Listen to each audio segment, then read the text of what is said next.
Oh boy, that's some Bush League level stuff right there. So I accidentally shut off uh, a power strip when I was going to get my USG, and I was going to be a smart guy um, putting an edge router in a Unify network. So if that feller comes back, I'll finish my wise guy explanation. Um, I promise it's only coffee in this cup. We're gonna talk about books. We're gonna talk about all kinds of things. I know, smooth, right? Yeah, it absolutely was. When you got this much testing gear, so I need to get my rack mount PDU back so that this doesn't happen. That is just embarrassing. I mean, I guess the good news was there was only like 29, 34 viewers, something like that. So, yeah. All right. So, hey, Reginald's back with us, right? So, how do you implement an edge router in a Unify? Yeah. So, what you're going to do is you're going to get your USG and you're going to carefully unplug the cables, and then you're going to throw this on the ground and you're going to stop. I'm just kidding. Don't do that. This is still relevant in 2021. And you can see in the last video that I did how many people actually still want to see videos with this. So I will be doing an entire 2021 build. And I suspect there are other content creators who are also watching those comments and who will likely try to do the same thing. And they can do that. That's fine. That's what we're here for, right? There is no original art anymore. Isn't that what they say, that everything's a copy of a copy? I don't think so. So I'm going to listen to my subscribers and do the video based on what my subscribers want. And Joe from Cajoling Tech says, "Wait, I thought you hated Ubiquity." I do not hate Ubiquity. So there's some myth out there that because I'm not all fanboying up and loving everything that they do, that I hate them. And that is absolutely not true. I believe that Ubiquity gear has its place. Um, and it is not in every network. Not every network is built for Ubiquity networks. If you're a fanboy that's trying to shove Ubiquity into every network, you're going to have a lot of problems. It is not going to be a good day for you when your clients come calling for accountability. So, no, I do not hate Ubiquity. I use the hardware where it makes sense. And when I see a company that I have been a fan of and using their gear for a long time, when I see them making such dramatic shifts and changes, yes, I'm going to question them, and I'm going to question them publicly. And you should too. Don't be blindly following a company down a path.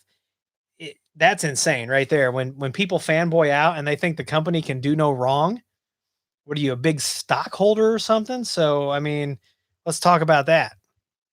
So Reginald, what you could do is you definitely do not want to run an edge router in front of or behind this, because this device right here cannot have NAT turned off, right?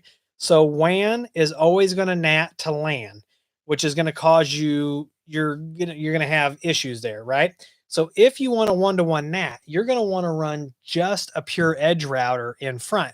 And an edge router can do everything that a USG can do and more, and you don't have to worry about provisioning it with the Unify server. So, if you understand Unify and you understand how to do USGs, they work great. They work easy. They integrate seamlessly. Do you know how many of these I have implemented around the world? Hundreds, thousands at this point, literally. And they're running and they work fine. There are some very large companies. Now, once those companies get to a certain size and then they have regulators and things like that, these have to go. Um, but I mean, these work fine for companies of all sizes. So if you can't make a USG work, you should get a hold of me, sign up for some training, and we'll figure out where your deficiency is, where you can't get a USG to work. But that being said, you also have to understand the limitations of the hardware and things like one-to-one NAT and the SNAT and the DNAT. You just cannot, you can't do it. Um, you know, so what business lines don't I think Ubiquity should be in? I don't believe they should be in telephones, and I don't believe they should be in access controls. Now, they are starting to win me over a little bit on the Unify video side.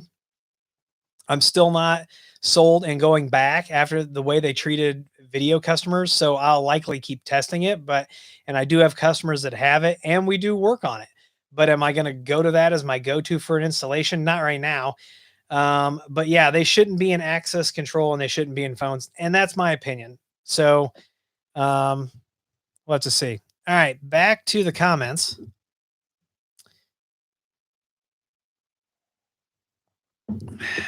You had to get rid of a USG Pro on a production network. That happens too. Yeah, and branch offices, small offices, these work great when you need one or two VLANs and you don't need IDS, IPS, and it's a few machines. These work great, and then you can manage everything from one. And we never have the only time we have problems with these is if there's a bad firmware or if the hardware goes bad. And if you know anything about these USG 3s, this is what is called the USG 3. Maybe I should have explained that in my video. If you know about these USG 3s, this is the same hardware on the inside as the Edge Router Lite, which means the operating system and everything is stored on a USB flash drive in here, right? So the top two things that I see when this hardware goes bad, number one is pop capacitors, usually from some sort of electrical overload. And then the second thing that I see is I see that USB go bad in there. And at that point, you can get these inexpensively enough. It is not worth your time to get a new USB and try to recover it. Just buy a brand new USG. But these do still work great as long as the firmware and the hardware hold up. That's what it is. All right, so back to Jay Shell is in the house. How you doing, Jay? Dexter Melling says, Reginald, I have 7 USG Pros running. One is super sluggish. So Dexter, I have a thing that we can't talk about yet until they take that beta or that early access label off of it. But I have a surprise for all of you when it gets released. Right now, it's got some firmware bugs. That's all I can say about it. You probably know what I'm talking about. We can't talk about it right now, but I have it in a box right outside of the office. I'm just waiting to get the green flag on that. David Grishko says, I had a USG at my church and swapped it out for Protectly. Good man. It wasn't able to handle my QoS. So that's the other thing, right? Unify has no QoS. So when people are like, well, what wireless do you use? So when we're doing wireless and there's voice over IP involved, we automatically default to Grandstream because Grandstream access points have real QoS and are literally tailored for voice over IP. Unify, they have some marketing propaganda that says something about advanced blah, blah, blah, and it's not there. There's no, your Unify access points do not recognize voice and they do not prioritize it. That's not a thing. But the amount of traffic shaping and stuff that you can do with a Protectly box, here's that awesome Protectly box that everybody knows and loves. This with OpenSense can do just about anything you want. Now you're probably saying, do you run pfSense? We do support pfSense. And because we know OpenSense so well, it's a natural progression over to pfSense. There's a lot more OpenSense videos coming, but if I'm going to run a Linux-based installation on this, I'm going to run IP Fire. So you're going to start seeing those videos as well. I'm hoping to get David Grishko behind the camera. He is a Linux expert as well. So it'll be interesting to see what he brings to it. Yeah, Cody over at Mac Telecom, I am going to run ESXi on my Protectly for VMs. Reginald says, I'm also thinking about ripping Unify out of production because I was an elite customer and I'm kind of confused with what happened. Color me surprised that they didn't communicate with you that the service no longer exists. This is another problem they have. They don't communicate. Ryan Sharp, the flash drive is not proprietary. It's just a shiny flash drive. And Dennis, welcome back. Yeah, Ressi says that the thinks that the hardware in here is probably low end. These things get super hot. If you go back and you look through my social media, you'll see where I took pictures of this with the FLIR, and you can see how hot these things get. And when they're in a rack with no ventilation, these things get over 100 degrees to the touch. They get hot. So, yeah, XCP-NG is pretty good too. All right, let's see. Dexter says USG Pro has 3 UNV4s and approximately 120 cams. Dexter, you are probably hitting the top end of what that hardware is going to be able to handle. Hey, Philippines in the house. How you doing, Alvin? All right, Keaton Taylor asks, any good APs with 2.5 gigabits or better Ethernet uplinks? Yes. Yes, there is actually. And who do you think it is? It's Cambium. Surprise, it's Cambium. I have one. I need to do a video on it because they sent me the access point and the switch, and I am loving the access point and the switch. So, let's see. Grandstream AP for home. So for home, I can go Grandstream or Synology. So for some reason, people are pumping the hell out of the Amplify line on social media recently. But if you've never run the Amplify line, get this, right? So you know in Unify how there's that little checkbox for the wireless uplink. And if you check that, it also does that. And that's also tied to the connectivity monitor, which pings your gateway, right? And have you ever been like using Unify wireless and all of a sudden the wireless just stops broadcasting? That's because some device couldn't ping your gateway. So it shuts down the SSIDs. Now, luckily with Unify, we can override that with a checkbox, right? But with Amplify, it's baked in. You cannot override it, right? So if I'm running Amplify at my house and my internet goes down, but I've got Plex and I've got other stuff internally, which most of us do that we're using, your wireless is useless. How can you even recommend a product like that? I quit using it because I told them, like, you need to fix this, and they haven't addressed it yet, as far as I know. So, oh, Sean Wiz says you can't tease a product and never show it. All right, chat amongst yourselves. Give me 30 seconds to trip over the power thing again, to unplug the live stream, and to grab that AP and come back and restart it all. I'm kidding. I'm not going to trip over the power thing. It's over here. Let me grab that AP. Do not leave. I'll be right back.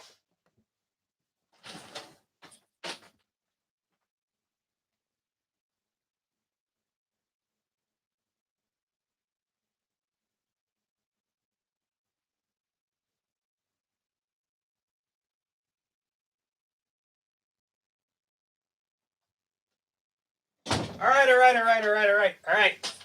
Stay here. I'm coming back. Coming back. All right, so check it out.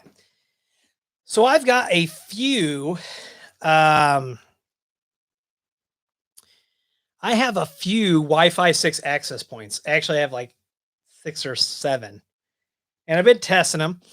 And by far the most superior Wi-Fi 6 access point that I have is this Cambium access point. And this, I believe, actually came through their acquisition. They bought another wireless company. And I believe this line came through that. This is model number XV-2. It's their Wi-Fi 6X. It's REG-XV2-2. Joe cajoling. My hands are flopping around so much I can't type. Like third cup of coffee today. I am wired, so I've got to get back on the coffee train. Coffee also, though, jacks with your anxiety. So if you have anxiety and you drink a lot of coffee, your anxiety also goes up.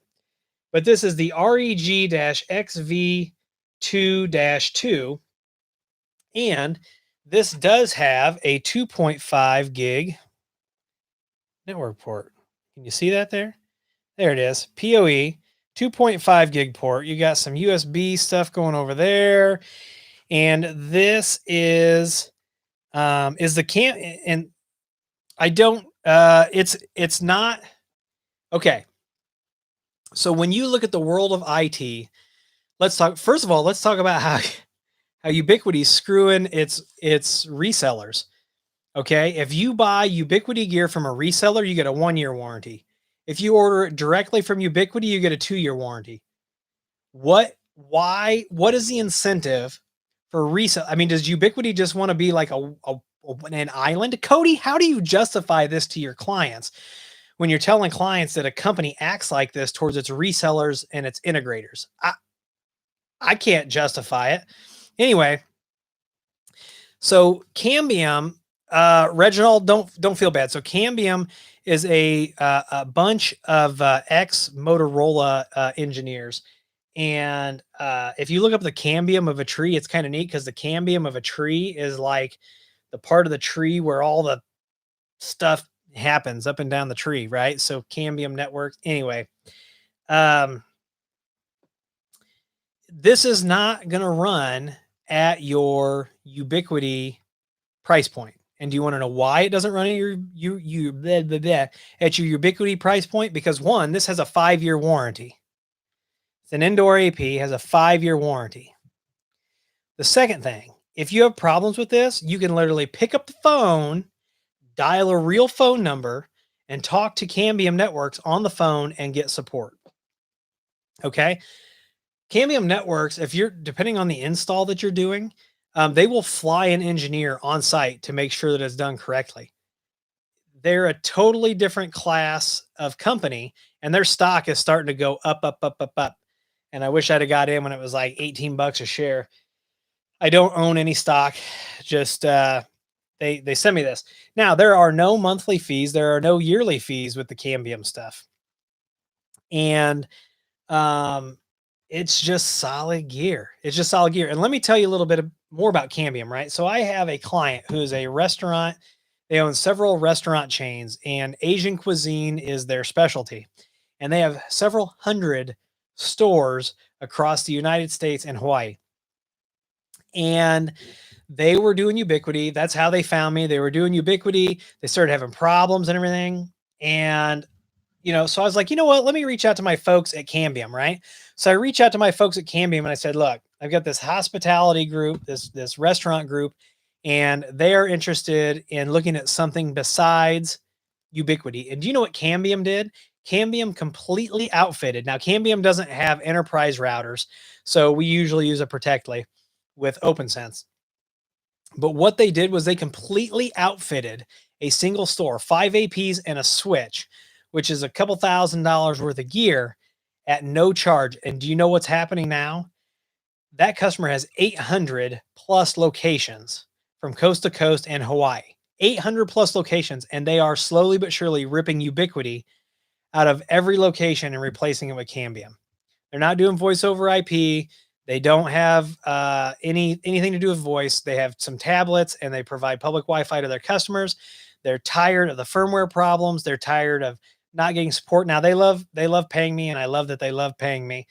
But they're tired of all of the problems. So they are literally ripping. So 5 APs per store, and let's just say it's 800 stores. That's 4,000 APs, 800 switches of stuff that you're either going to see in a landfill or they're going to put it on eBay. I don't know how that's going to end up yet, but Cambium is absolutely awesome. And I really feel bad because I don't have this video out yet. There's a lot of videos that I don't have out yet. And I've got to get my schedule. David coming on board is going to help so that I can get these videos pumped out. But the Cambium stuff is so solid. But somebody who is only a Ubiquity fanboy, this is totally a different class of gear.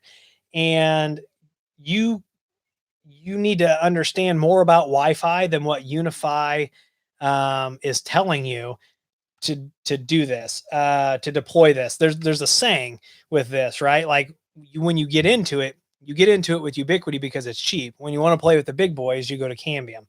So, and that's usually in the fixed wireless space, but their Wi-Fi stuff is awesome. So my two go-to vendors, you're going to see all these other APs that I've got because I'm going to give everybody a fair shake. But the two go-tos that we have right now are the Cambiums and the grand streams. And if James was here, he could tell you every time we put a grand stream AP in and we pull out a Ubiquity access point, the customer every time says, I can't believe how fast my Wi-Fi is, and I can't believe how stable it is. It's every time. I can't even make that up. All right, back to the Sean Wood says the matching switch is it a 2.5 gig switch? Yes, it is, and it has 10 gig uplinks. So, in my opinion, is Cambium better than Ruckus? Well, Ruckus has earned a reputation in the MDU market and things like cruise ships and stuff like that. So I would have to see how the Cambium works, but I would have to say that they could probably, now these don't have things like Ruckus can do things like VPN built into the APs. This doesn't have that feature set, right? So there's a little bit of a different use case, maybe, but definitely as far as coverage and usage, straight up wireless, Cambium is going to give anybody a run for their money.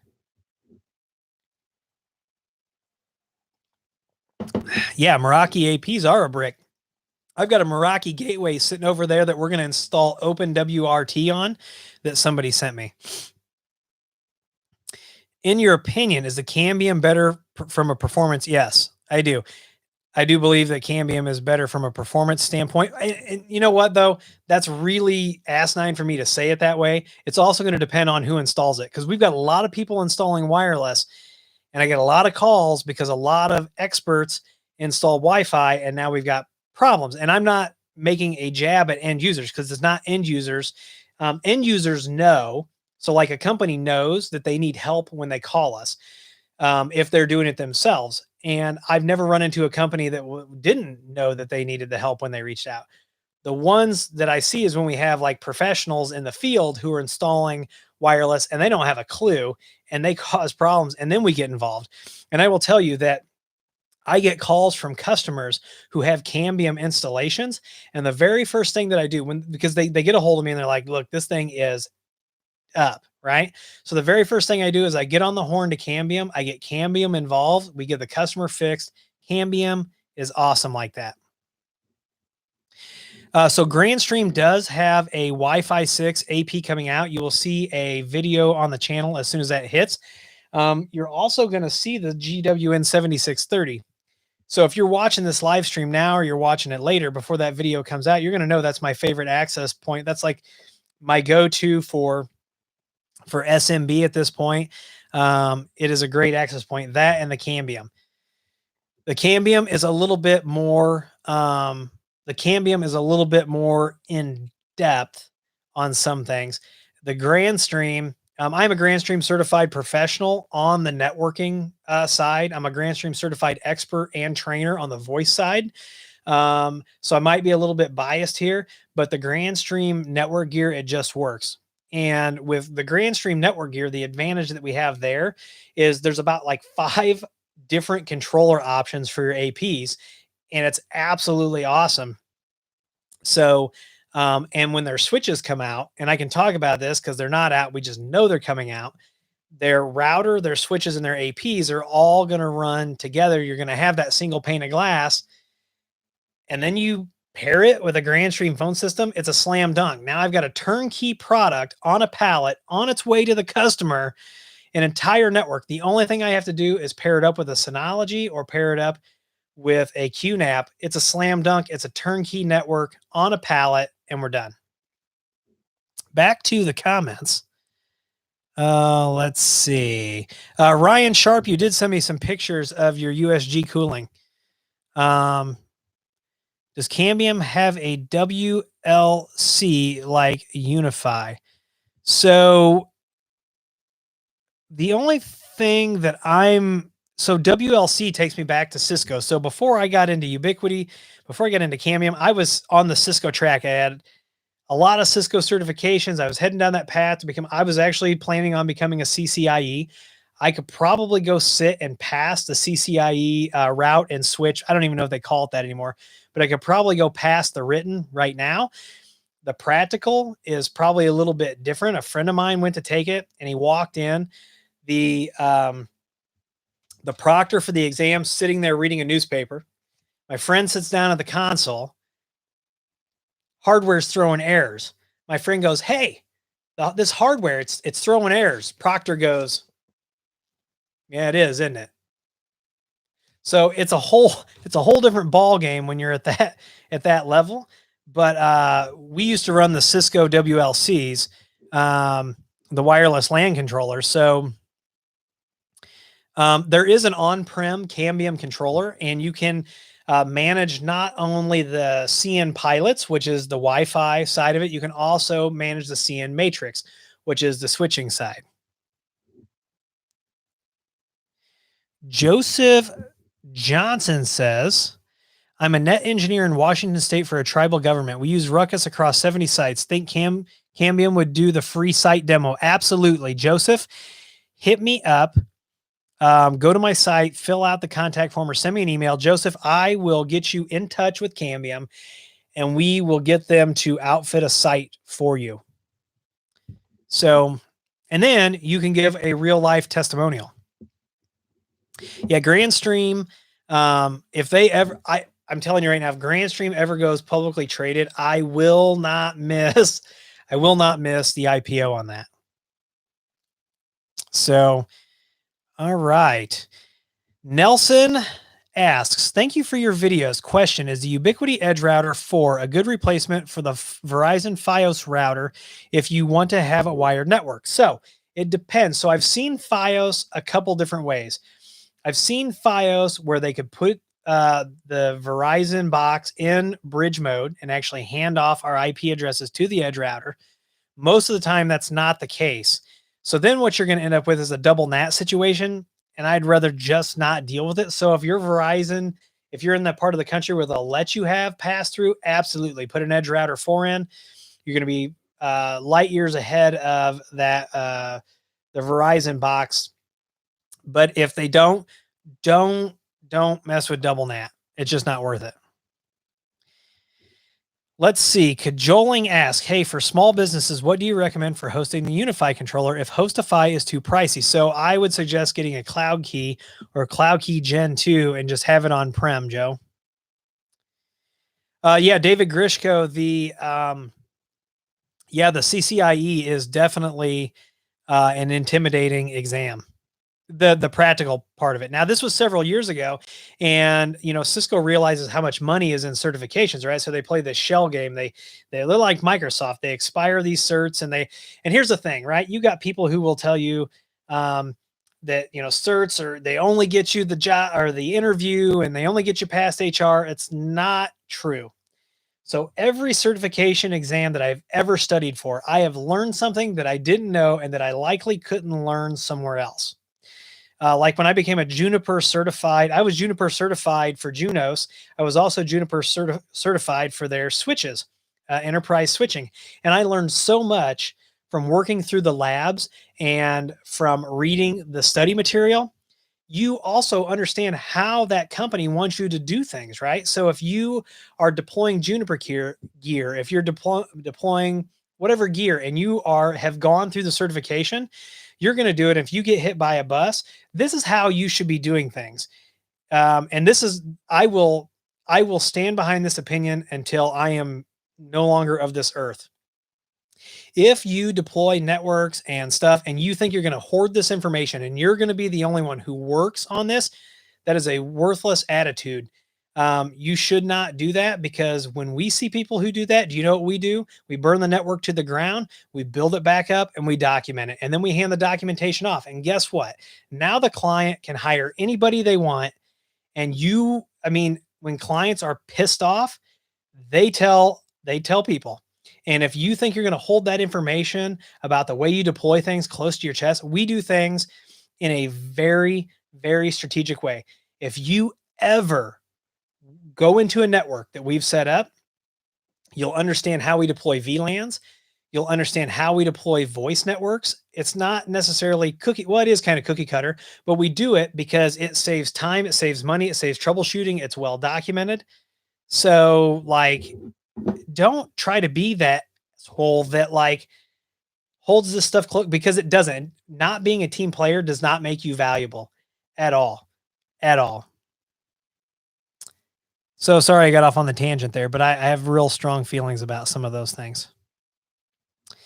All right, back to the comments. David Grishko says Microsoft no longer expires Azure certs as of recent. So all of my Microsoft certifications are now lapsed. And I mean, I was an MCSE, MCSA, MCTS, Windows Vista, MCTS, Windows 7. I was an MCP for Windows XP. So, you know, I get it.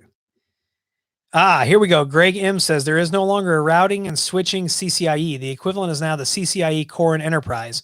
Very similar to route and switch, plus wireless, SD-WAN, SD access, virtualization, and lots of other fun stuff that's not route switch.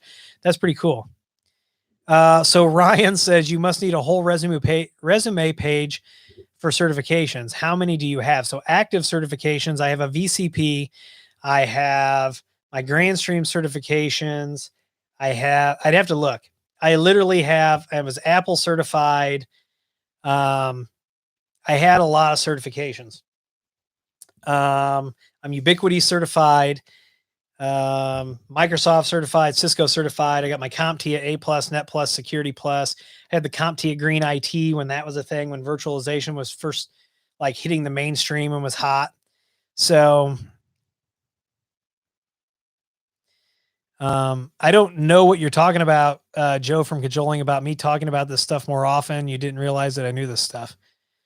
But Alonzo says, I have a UDM Pro in place of the Fios router. Verizon will no longer support you. Yeah, just like Comcast, if you have your own cable modem, which we often recommend, especially in the business side, if you don't need static IPs, which if you're using something like OpenSense, you have OpenSense on the other side, you don't need static IPs because we can do VPN and all kinds of stuff. And we can actually do firewalling based on source FQDN and stuff like that with pfSense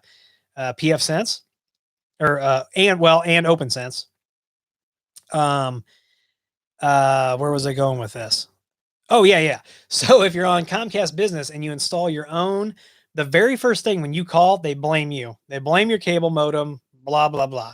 I'm not paying you for your cable modem because you want to turn your junky wireless on in my building and I don't want it. So we usually put those in pass-through mode only or anyway and turn that wireless off. Let's see here.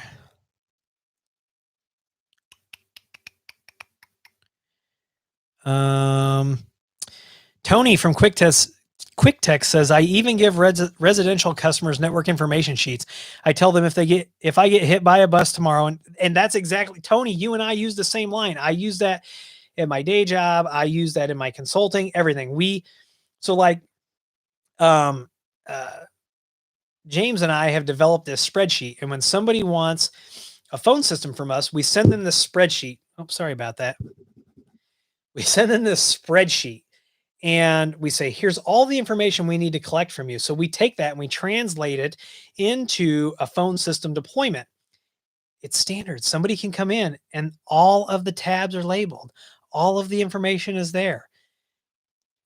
One really awesome thing, and Tony, you should highlight this in one of your upcoming videos, this UCM videos, because I'm going to highlight it in one of mine too. The UCM tracks very meticulously every change any user makes to the system at all. Doesn't matter what it is. Boom, boom, boom, boom, boom.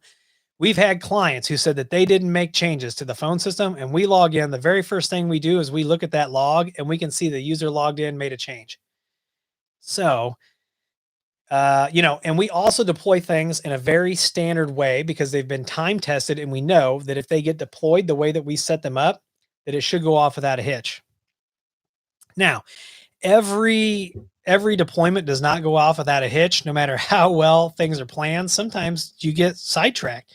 Sometimes stuff happens. All right, so back to the comments. Apple firmware and Ubiquity firmware. Joe, I don't know what you were talking about earlier, but I mean, it's not necessarily that I'm smart. It's that I've been lucky enough to be in the industry long enough to see a lot of stuff, right? So don't Don't confuse experience with being smart. And all right. So Eric says I use a wired only lease Comcast business class modem with pass through there. Yeah. So yeah, I don't want you to turn your Wi-Fi. I don't want your Wi-Fi in my network. I'm gonna send my Italian crew to take care of that. So when Joni, that's what I'm calling you. You're no longer Toe and Joni. You're no longer Joe and Tony. This coffee is excellent, and I promise you, there's nothing extra in here. But Tony, um, Tony and Joe, now affectionately known as Joni, they're gonna come see you about that. All right, back to the comments. Yeah, so I mean, we literally have spreadsheets and spreadsheets and spreadsheets of customer documentation. I don't like keeping it in a wiki, but we keep it under two-factor authentication. It's encrypted, all that stuff. Joseph Johnson says, do you happen to share those standardized sheets? So those sheets for the phone systems, usually the only way, I mean, that's something that we brainstormed on a long time to figure out exactly what information we needed to help the customer, because we also do training with the customer on the UCM series. Once we install it, they get a standard like 2-hour training package. So we had to figure out what was going to be useful and things like that. So we typically don't give that away, but if it's something you're looking to develop, we'd be more than happy to work with you on that. Yeah, and I like Visio drawings.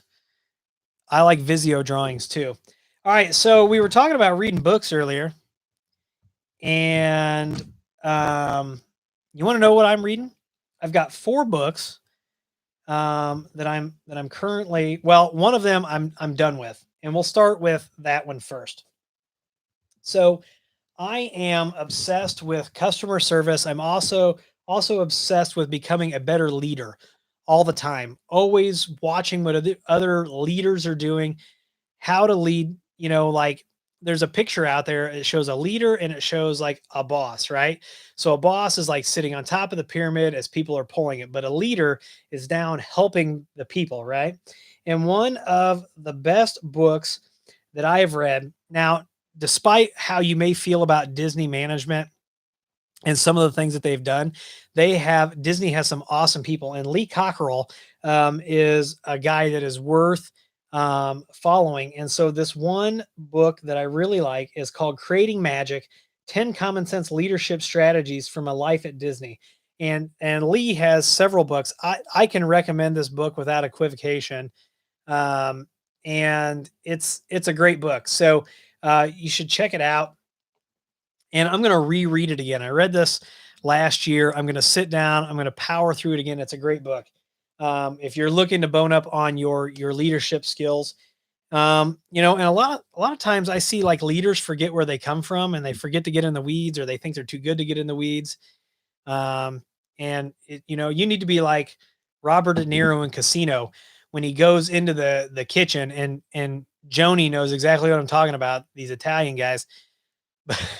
I know he doesn't play an Italian in the movie, but he goes into the kitchen and he tells the chef how many blueberries need to be in the blueberry muffin, like, and shows him like how he wants the customer to do that. Like, be a leader that like can do that and inspire people. I'm not saying you should act like De Niro at all, but all right. So the next book that I am reading is, yes, I am learning Python 3 the hard way. And so I'm not a programmer by trade. I am a network and security guy and virtualization guy. And so I am learning Python. There are lots of things that you can do in Python. Python is like one of the best programming languages for security folks, because we do a lot of that as well. And the thing is, like, inside, so IT is huge, and we all know IT is huge, but then each one of these other things inside of IT is just as big, right? So it's like security is its own thing. So yeah, Joe, I recommend you pick up this book. So I'm like, I think I'm on like chapter 2, but this book has been excellent. It came highly recommended, and so it is a great book. So I am working my way through Python. Then the other book that I am reading, and I am only 28 pages into it, but it's called The Ministry of Common Sense: How to Eliminate Bureaucratic Red Tape, Bad Excuses, and Corporate Bull by Martin Lindstrom. And this book is excellent. And he is a marketing guru. And he really talks about a lot of the stuff that kind of got out of hand last year during the pandemic and about how to rein it in. And it is a fantastic book. I can also recommend this. And Cody over at Mac Telecom says he uses Udemy. So I cannot use Udemy because they allow pirated courses to be uploaded. So it's one of those things. Joe Trelli and I have talked, and you know, we're trying to figure out, and I'm working with Tim, and we're trying to figure out like where's the best place to actually host our courses that we're creating, because I don't want them to get stolen and end up on Udemy. Because if you come to me and you buy this course, you're actually going to get some one-on-one consulting time that comes with the course. But how angry would you be if you came and you bought some video time with us, and then you see it my course cheaper over at Udemy, but it's like stolen, right? So it hurts you, it hurts the creators. It was really bad for a while. I don't know if they've had a I don't know if they've got a handle on it yet or not. And I know Cody's reading this book because Cody did a TikTok that was kind of like a video that I made where I asked you if you knew what Wi-Fi was. So I think Cody's probably reading this same book, but I am going for a certification this year. I wanted to be done with it, but life happens. And so I am getting my CWNA this year. This book, like if you really want to know the basics of wireless better than you do, even just buying this book and reading it's going to help. I am going to go for my CWNP, and I'm probably going to go for like the security and design as well. I don't know if I'll make it to CWNE, which is that top level, but maybe, because I don't see wireless slowing down. And so I think I really need to start sharpening that skill set a little bit more than what it already is. So like Soho design, we're excellent at that. You start scaling it. So like we were walking through a hospital the other day, and we just went from one wing to the other down one hallway. And I don't know how far it was, but there were like 27 APs just in this one hallway. So when you get into something like a hospital, the wireless design is absolutely crazy. So we are, I am doing this, and then I am going to keep climbing the ladder on that. I should, and KK is asking, what about books on networking for homeowners? I should actually write that book. Joe Trelli, Tony, we should write that book. I think we make a hell of a book. So yeah, Wi-Fi is the best marketing term. And Sean right there, he is confirming it, that he loved his CWNA course, and the book is excellent. Yeah, I'm not taking a course. I am doing all of the self-study. So I've got a practice exam, but I mean, it really goes over a lot of the stuff. And so I was a CCNA wireless. So a lot of this was in the CCNA wireless, but then also in the CCNA wireless, you got a taste of that Cisco proprietary stuff that was in there. And this is kind of, it's vendor agnostic, except for with the tools that they teach you to use. So I'll be sitting for this before July. So I'm really excited about that. And just the things that you learn, even if you're not going to take the exam, there are all kinds of things that you can learn. So I definitely recommend that. So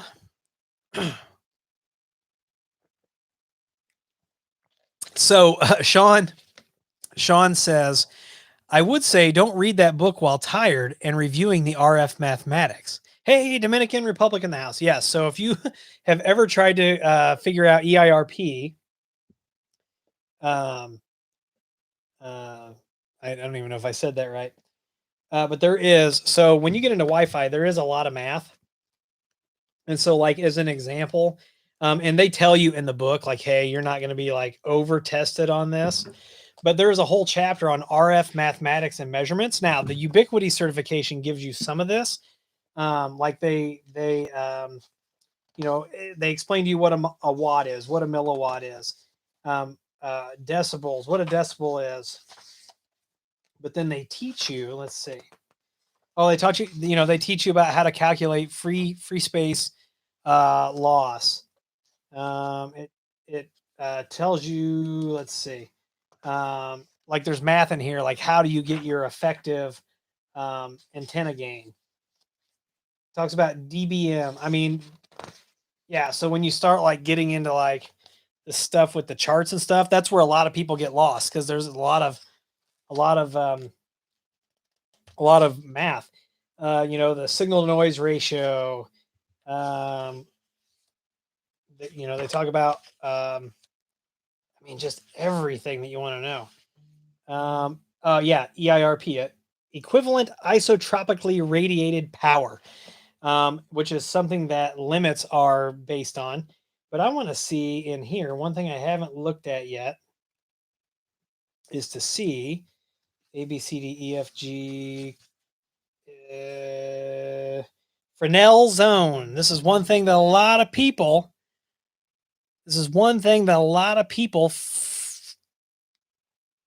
don't pay attention to when they're doing wireless, is the Fresnel zone. And I always draw it as a football between the antennas.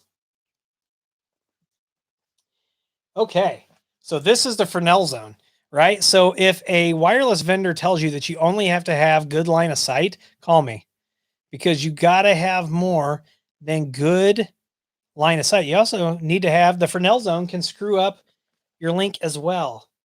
So before getting into specific antenna types, we need to explore a bit more math and some concept related to outdoor links. The Fresnel zones, and so it's actually spelled Fresnel, Fresnel, pronounced Fresnel. It's named after a dude. Are named after the French physicist Augustin Jean Fresnel, and are a theoretically infinite number of elliptical? I'm going with it. Areas around the line of sight in an RF link. Many WLAN administrators refer to the Fresnel zone when it is more proper to refer to the first Fresnel zone according to the science of physics. While it may be the intention of most WLAN administrators to reference the first Fresnel zone when they speak of only the Fresnel zone, it is important that you understand the difference. The first, does this feel like I'm reading you a bedtime story? Let me finish it real quick. The first Fresnel zone is the zone with the greatest impact on the WLAN link in most scenarios. The Fresnel zones have been referred to as an ellipsoid-shaped area, an American football-shaped area.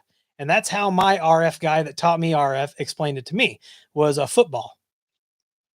And even a Zeppelin-shaped, hopefully it's not filled with hydrogen. Figure 4.1 shows the intention of these analogies. So yeah, so there are an infinite amount of Fresnel zones in there. Yes, it is hugely important. And when we fix other people's point-to-point links, they're like, yeah, the guy told me that he had clear line. I'm like, okay, like what's above and below? And like how close you are to the ground, and then ground temperature can also have an effect on your link. I forget the term for that. It's probably in the book. But like if you're above water, like all of these things impact your wireless links. All right, back to the comments.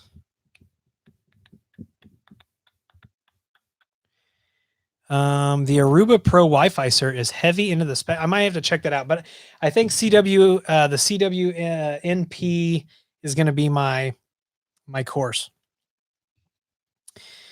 Let's see. Quantum Reality says, I called and emailed you for support with Grandstream, but you never replied.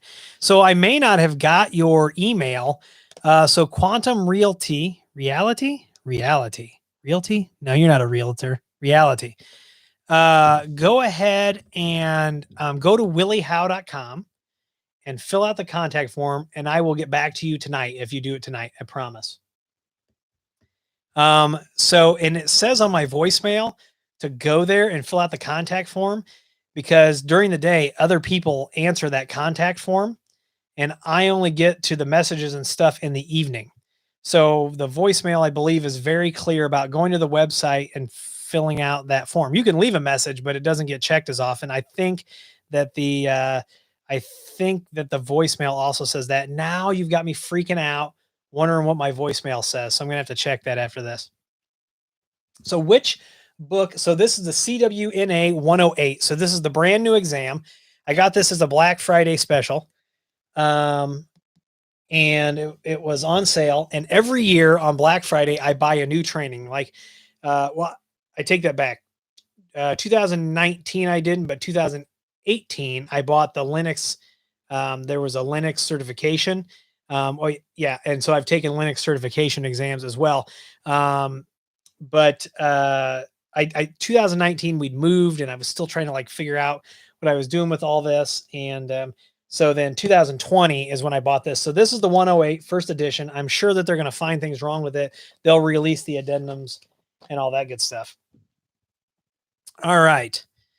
Back to, power lines. All right. So in challenging environments where we have a lot of foliage, we will deploy 900 megahertz wireless. This is a true story. And I have at some sites 900 megahertz wireless shooting through a half-mile of canopy. Go to my YouTube channel. You can find the video, right? We only get 10 megs on the other side, but that's all they need, right? It's a little email, it's a little web surfing to check the weather, things like that. So David Grishko, it was not the, part of it was the LPI, but the other part was I didn't finish the LPI. It was the Linux Plus. But anyway, so 900 megahertz is awesome when you're in like noisy environments and you only need a little bit of bandwidth. And it also depends too, like who's got SCADA systems. Don't even get me started on that at the moment. But, so there was this farm and we wanted to go from the main house that had the internet, and we literally wanted to go a quarter mile, and at a quarter mile was an outbuilding, right? We couldn't, based on where the house is and where the where the AP had to be, not the client, but where the AP had to be. We only had so much real estate to work with because we couldn't put up a tower. We couldn't put up a monopole. We couldn't put up any of those things. It had to be mounted on the main house. Well, we even literally had a mast tied to a truck, like with a generator, like, okay, we got signal. And there would come a point where the signal died. Well, speaking of power lines and stuff, so have you ever seen those big green power things that are out in the middle of nowhere? Like, so there was one of these and it literally killed the 900 megahertz wireless that was going over it. We could not get a link because of all of the EMI coming off of this thing. It literally killed the 900. So there was nothing we could do. So we used a 4G hotspot after that. All right, Nathan's in the house. Nathan, the creator of NetTool, to which I have a very lovely homage up there. This is my net. He still won't let me talk about that one with the red strap, but we got the other ones there. Okay, back to the comments. Joe says, you'll want to show what I sent you on Signal. That is hilarious. So I'm streaming directly from the YouTube app inside of the browser, Joe, so I can't show you the Joni. But what Joe did was he mixed his face and Tony's face into one person, and it's hilarious. I'll put it on my socials. Let's see. Mark says some of our classrooms have metal roofs and some walls painted with magnetic and dry erase paint. Can't quantify the issues it causes, but it seems to. Yeah, it seems to. So we've got that Wi-Fi blocking paint, and tomorrow we have to go to Home Depot. We have to get 40 bags of mulch so we can finish mulching the yard. But I'm also going to pick up the drywall to make the Wi-Fi box that you're all waiting for, so I can show you that Wi-Fi RF blocking paint. So somebody or I don't know how to JH says, I've tried to do Linux certs, but it's like Fight Club. No one talks about Linux. They just expect you to know it. The first rule about Linux Fight Club is you don't talk about Linux Fight Club. There are books. So I did self-study on that. And I absolutely knocked the network and security part out of the park. And so here's the thing about modern. Here's the thing. If you're going to go take a Linux exam, and maybe they've changed this, because mine was a few years ago. But if you're going to go take a Linux exam, do yourself a favor, get the ISO out, manually build the partitions and the installation and things like that, because modern distributions have made me lazy, and I basically let it just choose my partition layout. And in an exam, you may or may not need to know how to build the partitions. Just a thought. Hi, please do a quick intro to the net tool. All right, so this net tool right here, the white one with the green lanyard, this was the very first one that Nathan sent me. And that's actually not like the actual first one he sent me, because that one is all grubby and dirty and nasty and stays in a bag that I take with me every day. But that is the first one. Then they upgraded to this model. They changed the skin over to the black color, and it's still the rubberized thing with the green lanyard.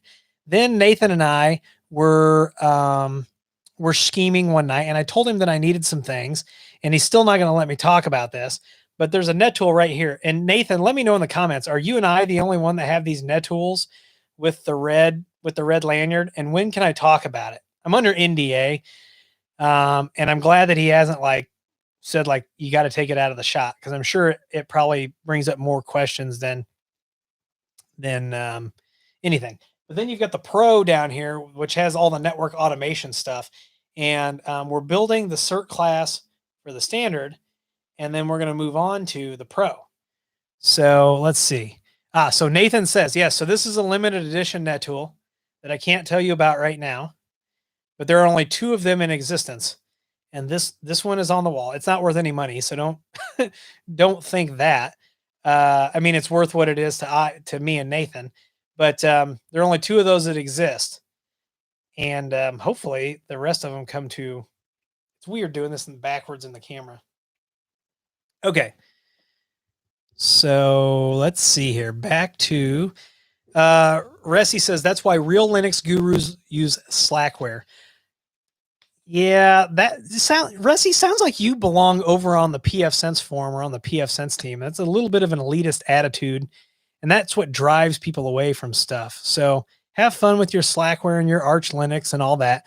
The rest of us are going to be, banging out 100 systems and managing them with Cockpit and doing well, or using Landscape or running straight up Debian. But you have fun being an elitist. That's awesome. Linux Plus wouldn't be a bad start, but building your lab with a server edition and doing everything from scratch wouldn't be a bad start to learn. I agree.